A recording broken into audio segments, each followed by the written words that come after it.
Halo teman-teman, kita ketemu lagi dengan sesi yang kali ini kita akan belajar bersama-sama dengan topik Change Catalyst. Apa itu Change Catalyst? Nanti kita akan bahas selanjutnya ya. Nah, di pembukaan kali ini saya mau cerita sedikit. Minggu lalu saat saya mulai mempersiapkan topik ini, ada pesan mimbar yang sangat mengena di hati saya dan saya pikir saya ingin ceritakan ini kepada teman-teman. Jadi minggu lalu kami bersama-sama belajar dari Lukas 16 ayat 19 sampai 31. Ini tentang orang kaya dan Lazarus yang miskin. Jadi ada kisah ya di Alkitab, orang kaya ini sering berpesta begitu. Lalu Lazarus ini adalah seorang pengemis yang miskin. Dan dia pada saat pesta itu dia berbaring di pintu rumah orang kaya itu. Dan dia makan dari remahan-remahan yang jatuh dari meja pesta begitu. Nah, teman-teman, kalau teman-teman yang menjadi orang kaya itu, apa yang kira-kira akan kita lakukan demi supaya pesta kita berjalan dengan baik? Kemungkinan yang terjadi adalah kita mengusir orang itu begitu ya, atau kita juga bisa saja memberikan dia makan, lalu bawa dia ke belakang gitu ya, ke dapur, kasih makan lah gitu. Tapi ini tidak dilakukan oleh orang kaya itu. Jadi dia tidak melakukan apa-apa, dia juga tidak mengusir, dan orang miskin itu, pengemis itu tetap berbaring di pintu rumahnya begitu. Nah, teman-teman, singkat cerita, orang kaya ini dan Lazarus si pengemis ini mati. Lalu orang kaya ini melihat saat Lazarus ini sedang bersama-sama dengan Abraham. Dikatakan di Alkitab, Lazarus ini ada di pangkuan Abraham. Di mana si orang kaya? Dia sedang menderita di alam maut. Nah, teman-teman, pesan moral yang didapatkan dari mimbar minggu lalu itu adalah begini, bahwa apatis itu bukan pilihan. Tidak berbuat jahat, tidak berbuat dosa saja itu tidak cukup. Tapi kita perlu melakukan sesuatu, kita perlu melakukan yang benar. Dan saya pikir ini menjadi pesan yang sangat kuat, yang mengena sekali ketika kita akan membicarakan tentang Change Catalyst. Oke, kita akan lanjut membahas satu persatu tentang change dan catalyst itu sendiri.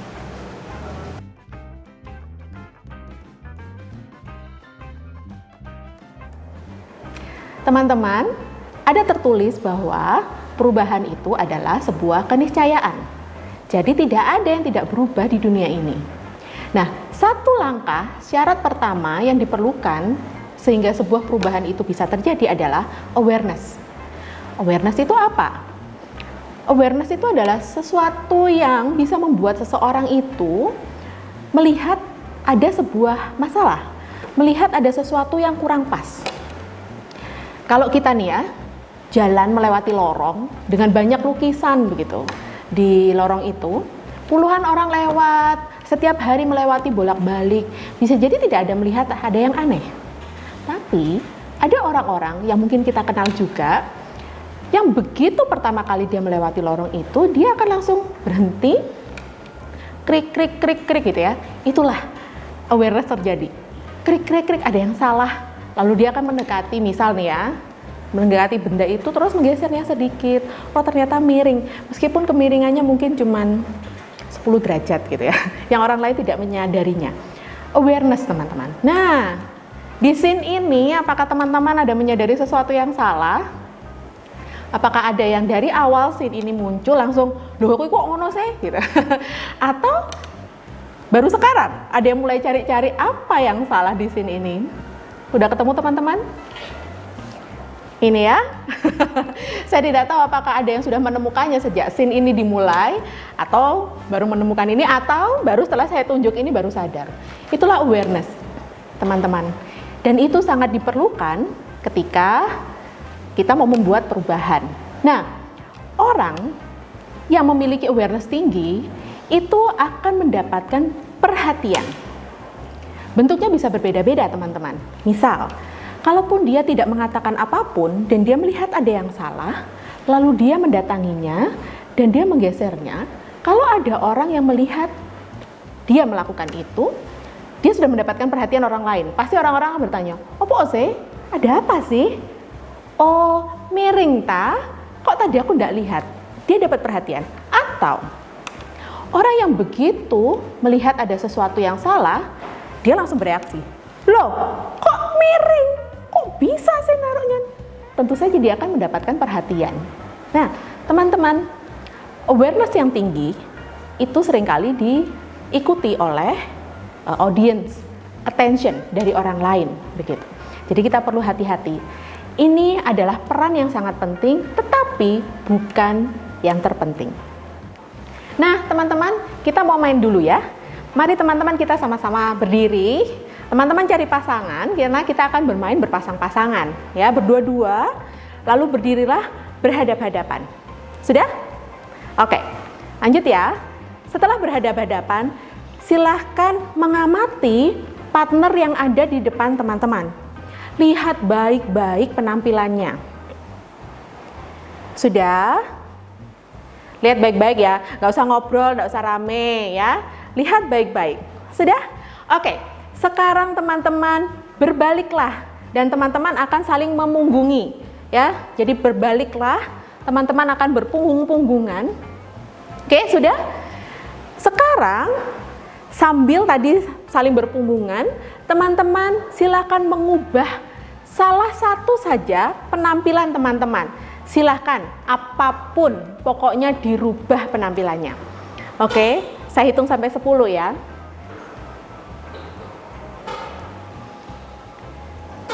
4, 3, 2, 1. Sudah? Oke. Perhatikan sekarang. Sudah dirubah? Setelah ini saya akan katakan go, teman-teman kembali melihat partnernya masing-masing sambil langsung menebak apa yang berubah dari partnernya. Cepet-cepetan ya, siapa yang pertama kali bisa menebak apa yang berubah? Apakah alisnya yang tadinya ke bawah melengkungnya jadi melengkung ke atas? Saya nggak tahu, tapi teman-teman langsung tebak ya. Oke? Tunggu aba-aba dari saya. 1, 2, 3, go! Iya, silakan menebak teman-teman dan silakan menikmati. Sudah teman-teman mainnya? Oke, kita lanjut ya. Nah, teman-teman kenapa itu bukan yang terpenting?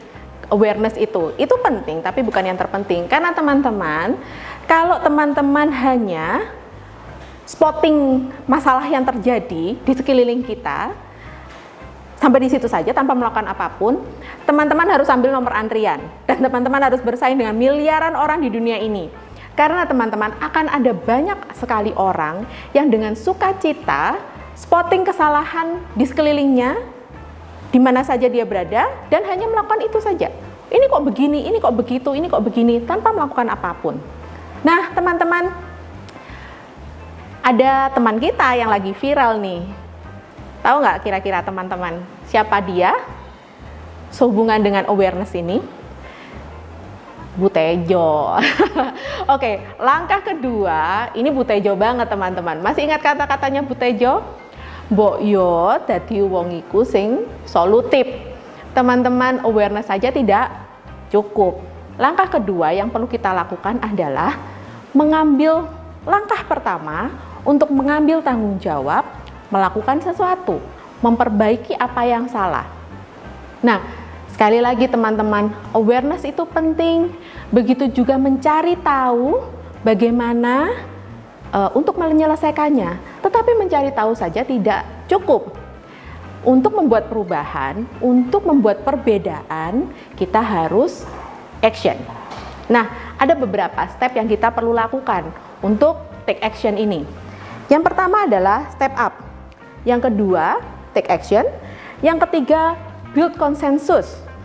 Kemudian pimpinlah perubahan itu dan tentukan hasil seperti apa yang mau dicapai. Oke teman-teman, sekarang waktunya teman-teman untuk berdiskusi.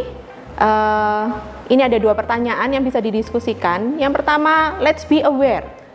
Silakan saling membagikan dengan kelompok teman-teman hal apa di hidup Anda, di rumah, di tempat kerja, di tempat tinggal, dan di mana saja yang menurut Anda bermasalah, tidak tepat, kurang tepat, atau mungkin tidak ada masalah tapi bisa dibuat lebih baik lagi.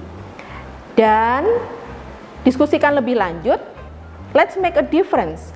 menurut teman-teman apa yang bisa dilakukan sehubungan dengan hal itu yang tadi teman-teman sampaikan di bagian pertama, masalah yang ditemukan, apa yang bisa teman-teman lakukan. Selamat berdiskusi.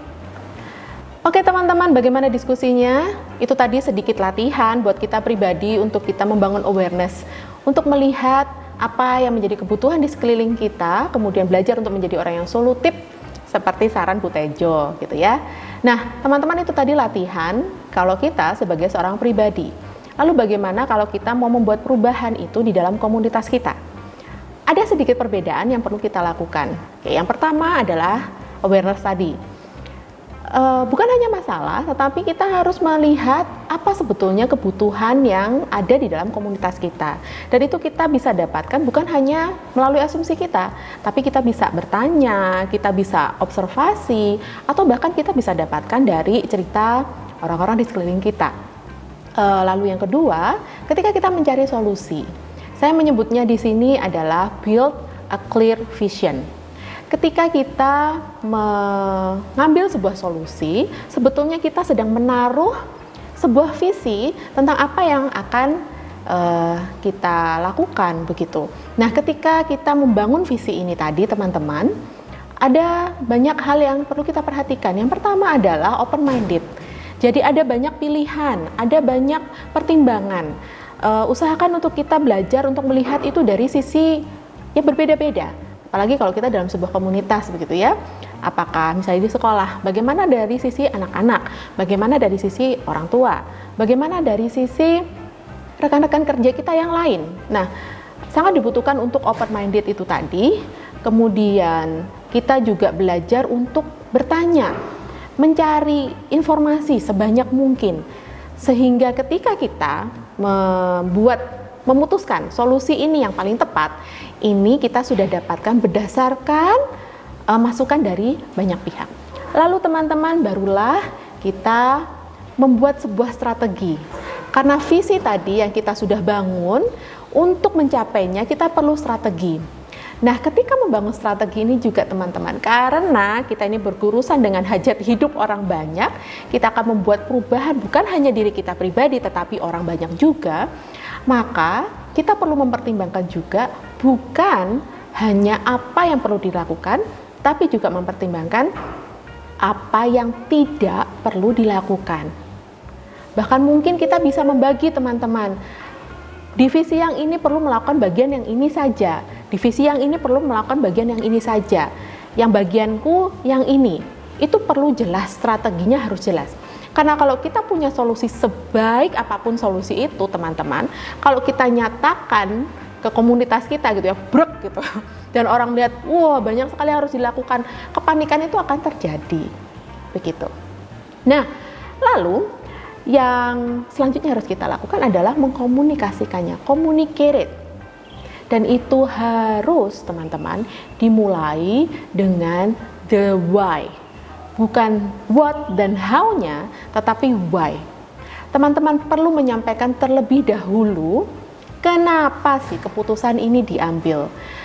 Yakinkan dulu komunitas teman-teman bahwa apa yang akan dilakukan ini akan membawa kebaikan bagi semua orang. Dan bukan hanya kepentingan teman-teman, sebagai mungkin yang dilihat sebagai pencetus ide. Jadi ada 4 tadi teman-teman ya, awareness, build clear vision, kemudian plan the strategy, dan yang terakhir adalah communicate it. Oke teman-teman, kita akan masuk ke bagian change catalyst. Kalau tadi kita bahas tentang bagaimana melakukan perubahan, apa yang diperlukan untuk melakukan perubahan. Sekarang kita akan bahas tentang catalystnya.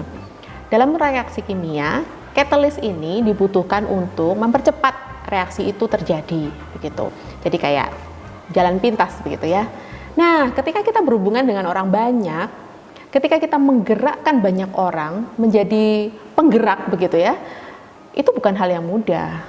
Karena ketika kita membuat sebuah perubahan, banyak orang akan terpengaruh dengan perubahan yang akan kita lakukan, itu mempengaruhi pekerjaan orang-orang lain, maka yang mungkin terjadi adalah kita menghadapi tembok, kita menghadapi roadblocks. Jadi strategi yang sudah kita pilih baik-baik, kita sudah berusaha untuk mencari pendapat orang banyak, kita berusaha mengkomunikasikannya dengan baik, mungkin di awal diterima dengan baik. Tetapi ketika jeder kita melakukannya bersama-sama dan semua orang baru sadar, wah ternyata banyak juga yang harus dirubah. Teman-teman, bukan tidak mungkin semua orang akan menolak dan teman-teman menghadapi roadblocks. Nah, mari kita berefleksi, kita coba berefleksi sama-sama. Teman-teman bisa bagikan pengalaman ketika teman-teman ingin melakukan sebuah perubahan, tetapi strategi yang teman-teman ambil yang diharap bisa memperbaiki keadaan menghadapi roadblocks. Lalu, bagikan pemikiran teman-teman atau mungkin saling memberikan masukan bagaimana cara menyampaikan strategi tersebut dengan lebih baik. Seandainya ya, if we can turn back time, apa yang bisa dilakukan saat itu supaya roadblocks ini bisa dialihkan. Selamat berdiskusi teman-teman. Nah teman-teman, memang hal yang paling penting sebagai seorang change catalyst itu adalah komunikasi. Dari awal ketika kita berkomunikasi mencari kebutuhan, kita berkomunikasi untuk membangun visi, kemudian ketika strategi itu sudah terbentuk, kita mengkomunikasikannya kepada orang lain. Bahkan ketika kita menghadapi roadblocks, yang bisa menyelesaikannya itu adalah komunikasi yang baik. Dan sekali lagi, catatan dari saya, jangan kita berasumsi. Karena itu sulit teman-teman. Ketika kita berhadapan dengan orang banyak, ketika kita menggerakkan banyak orang, jangan berasumsi. Cari informasi sebanyak mungkin, berikan informasi sebanyak mungkin. Jangan berasumsi bahwa orang mengerti, meskipun menurut teman-teman ini sangat simple. Komunikasikanlah, karena tidak ada yang terlalu menyakitkan dengan mengkomunikasikan lebih banyak. Gitu ya.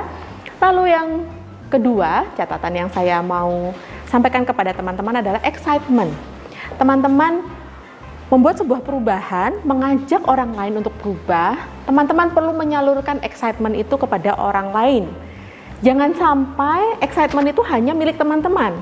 Teman-teman udah sangat bergairah begitu ya, ingin melakukan sebuah perubahan, menyampaikannya kepada orang lain dengan sangat bergairah, tapi orang lain menangkapnya biasa-biasa aja. Nah, disitulah teman-teman, teknologi komunikasi itu sangat penting. Membangun koneksi, membuat orang lain merasakan apa yang kita rasakan, itu tidak hanya bisa sekedar lewat kata-kata. Akan baik kalau teman-teman bisa memanfaatkan video, akan baik kalau teman-teman bisa memberikan lagu, buat puisi atau apapun yang bisa membuat orang lain merasakan apa yang teman-teman rasakan dengan tepat. Kemudian mereka juga bisa mendapatkan excitement itu. Ketika excitement itu ada, teman-teman, kegerakan itu akan berjalan, bahkan mungkin teman-teman tidak akan lagi terlihat sebagai pemimpin dalam kegerakan perubahan itu. Ada sebuah video yang saya ingin putarkan untuk teman-teman, kita akan saksikan sama-sama. Ada beberapa hal yang bisa kita pelajari dari video tersebut.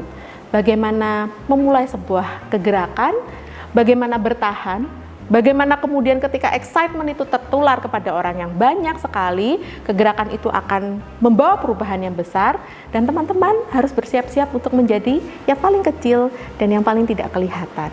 Selamat menyaksikan videonya. Melalui video ini, kita akan melihat bagaimana sebuah kegerakan dapat diciptakan dalam waktu singkat. Hal yang paling utama tentu saja, seorang pemimpin harus punya keberanian untuk berdiri sendiri dan bahkan untuk terlihat aneh. Lihat bagaimana sebetulnya yang dia lakukan ini sangat simpel. Kuncinya, apa yang kita mau orang lain ikuti haruslah sesuatu yang mudah untuk diikuti. Perhatikan pengikut yang pertama. Nah, ini memegang peranan yang sangat penting. Dialah sebetulnya menunjukkan pada orang lain bagaimana mengikuti sang pemimpin ini. Dia yang menerjemahkan maksud dari sang pemimpin dan menunjukkan bahwa ini sangat mungkin untuk diikuti. Ini yang menjadikannya memegang peranan sangat penting. Lihatlah bagaimana sang pemimpin menjadikannya sejajar, dan ini tidak lagi menjadi hanya tentang sang pemimpin saja, tetapi tentang mereka berdua. Lalu si pengikut pertama ini mengajak teman-temannya. Selain pemimpin yang perlu punya keberanian, menjadi pengikut pertama yang meyakini apa yang dilakukan seorang pemimpin juga memerlukan keberanian dan mungkin sedikit kenekatan. Dialah yang sebenarnya menjadikan seseorang yang terlihat aneh dengan sebuah idenya ini menjadi seorang pemimpin. Kalau pencetus ide ini tidak ada followernya, dia tidak akan menjadi leader. Dan saat pengikut kedua datang, inilah turning point dari kegerakan ini. Ini bukti bahwa ide gila di awal ini bisa diikuti dan kegerakan akan segera dimulai. Ketika beberapa orang melakukan ide yang baru, maka akan muncul publikasi. Publikasi ini sangat penting untuk menciptakan sebuah kegerakan. Beritakan pada dunia tentang ide baru ini, dan dunia harus melihat bukan hanya sang pemimpin, tetapi kegerakan itu sendiri, supaya mereka teryakinkan. Salurkan excitement itu, dan ketika pengikut bertambah, maka akan tercipta sebuah momentum. Mereka tahu bahwa mereka tidak akan terlihat aneh jika bergabung, tidak seperti pengikut pertama yang berani tadi. Dalam beberapa menit kita akan melihat ini akan menjadi sesuatu yang sangat normal, dan yang gak ikut akan menjadi tidak normal. Itulah bagaimana sebuah kegerakan terjadi. Begitu pula seorang change catalyst bisa membawa perubahan dalam lingkungannya. Ingatlah, sebagai seorang pemimpin sebuah perubahan, kita perlu seorang pengikut pertama dan memperlakukannya menjadi rekan dalam pemimpin perubahan ini. Menjadikan kegerakan baru ini berfokus pada perubahan itu dan bukan pada kita sebagai pemimpin. Terbukalah dan jadikan perubahan ini menjadi mudah untuk diikuti. Dan pelajaran terbesar dalam video ini adalah seorang change catalyst harus bersiap untuk tidak terlihat saat perubahan yang dia bawa ini menjadi kenormalan yang baru. Dan bahwa menjadi seorang pengikut pertama dari sebuah perubahan adalah pemimpin yang sesungguhnya. Karena pengikut pertama inilah yang menunjukkan kepada pengikut-pengikut selanjutnya bagaimana cara melakukannya. Jadi, kalau suatu saat teman-teman menemukan seseorang dengan ide aneh dan gilanya, beranikan diri untuk menjadi follower yang pertama dan menjadi pemimpin sesungguhnya dalam sebuah kegerakan. Teman-teman, mudah bukan? Ini mudah untuk dikatakan, tetapi tidak mudah untuk dilakukan. Ya, menjadi change catalyst tidak mudah, tetapi ketika kita bisa membawa perubahan yang lebih baik untuk sekeliling kita, percayalah teman-teman, akan ada sukacita yang sangat besar ketika kita bisa melihat dunia ini menjadi lebih baik. Mari kita tidak jemu-jemu untuk membuat lingkungan di sekeliling kita menjadi lebih baik. Mari kita tidak menjadi orang yang apatis, tetapi selalu memberikan yang terbaik untuk lingkungan kita, komunitas kita. Ada satu ayat yang saya mau bagikan buat teman-teman dari Galatia 6 ayat 9 sampai 10. Janganlah kita jemu-jemu berbuat baik, karena apabila sudah datang waktunya, kita akan menuai jika kita tidak menjadi lemah. Karena itu, selama masih ada kesempatan bagi kita, marilah kita berbuat baik kepada semua orang, tetapi terutama kepada kawan-kawan kita seiman. Terima kasih teman-teman untuk kesempatannya. Saya boleh berbagi di sini. Mari kita sama-sama belajar. Saya juga masih belajar untuk terus menjadi seorang change catalyst, untuk terus menjadi seorang yang membawa perubahan. Dan sekali lagi jangan jemu-jemu. Be resilient teman-teman. Kita gagal, kita bangkit lagi dan terus melakukan perubahan di sekeliling kita. Tuhan memberkati.